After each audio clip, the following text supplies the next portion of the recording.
Welcome to the slop farm. Enjoy the video. You start by ensuring you have admin-level access because locking the dock modifies system preferences. Open System Settings or System Preferences from the Apple menu, then go straight to Dock and Menu Bar. Once there, you'll see the dock configuration options, size, position, and auto-hide settings. Make adjustments now if the dock is off-screen or set to auto-hide.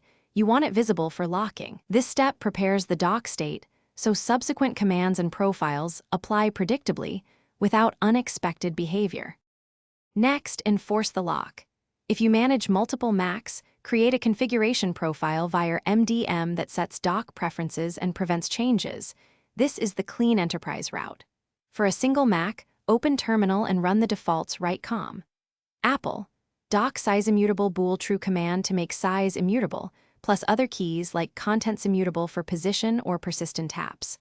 Once done, run kill all dock to restart and apply changes. Make sure to pair the immutable keys you set with complementary preferences to avoid partial locks. Finally, confirm the lock by attempting to resize the dock or modify icons. You should be blocked. If you need to revert, run defaults right com.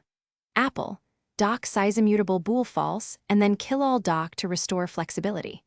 If the lock doesn't hold, inspect user permissions and any overlapping configuration profiles that may override settings. Also make sure SIP or managed devices aren't preventing changes. Resolving MDM conflicts often fixes stubborn cases.